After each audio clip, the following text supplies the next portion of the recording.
I want to talk a little bit about communication. So, the types of words that we use in our daily interactions and how those might affect how someone receives you and how the impression that they have of you and how you make them feel. Because it's easy to miscommunicate and to resort to passive aggressiveness, which is what I want to touch upon today. Now, we all do it subconsciously. Sometimes we just blurt out things, especially in the heat of the moment. Also, when we feel vulnerable or the conversation is getting out of control and we just don't know what to do. But when that happens, it's best to keep the passive aggressiveness to a minimum.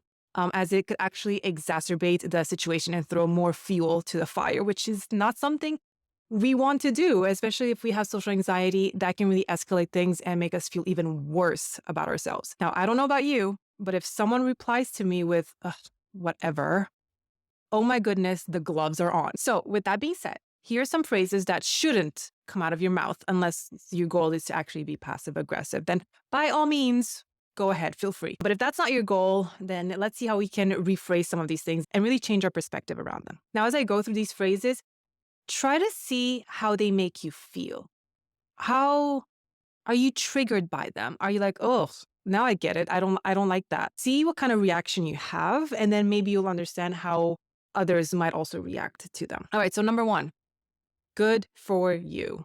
That sounds resentful, doesn't it? It's not fun to be a recipient of good for you. Something that you could say instead if you're feeling envious or jealous and it's hard for you to say something, you can say, "Hey, wow, congrats. That's actually kind of cool. But to be honest, I also wish I could experience that as well." Do you have any tips or advice on that? So if you feel like you're going down the path of, you're really resenting someone, you're like, "Oh, good for you." Try to see why whatever that person did bothers you. What is it that they have? Because it's much easier to just be honest and say, "Wow, that's awesome. I'm having a really hard time being happy for you because I wish that's something that I could experience." Something like that. Being more vulnerable will pay off more in the end than just being dismissive and resentful. Number 2, "I'm sorry you feel that way." You're kind of blaming the other person instead of taking accountability for your role in the situation. And a simple, genuine apology will actually work in this situation, such as, "I'm sorry I hurt you." That's going to go a long way in keeping the relationship healthy. And obviously, follow that up with a question because it kind of makes it look like you have zero responsibility in what just happened. And that's really rarely the case.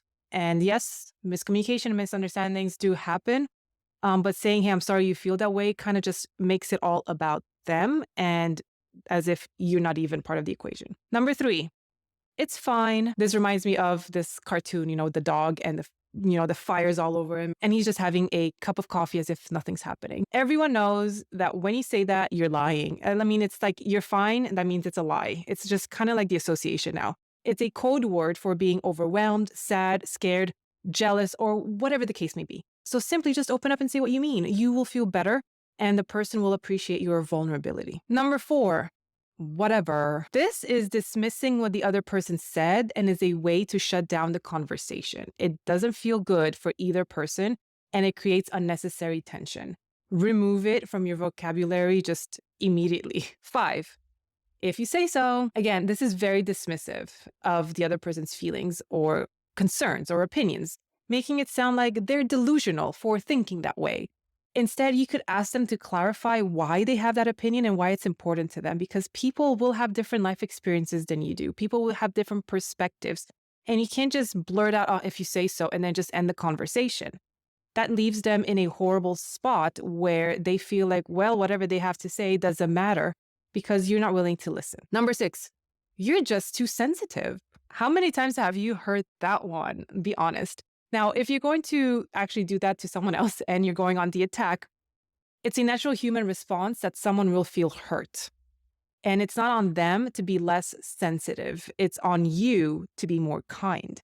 You can't just punch someone in the face and then complain that they are bleeding. And chances are that if you have to say you're just too sensitive, it's because you said something that hurt them and you don't like their reaction, right? So try to be more empathetic and get to the cause of why they are in pain.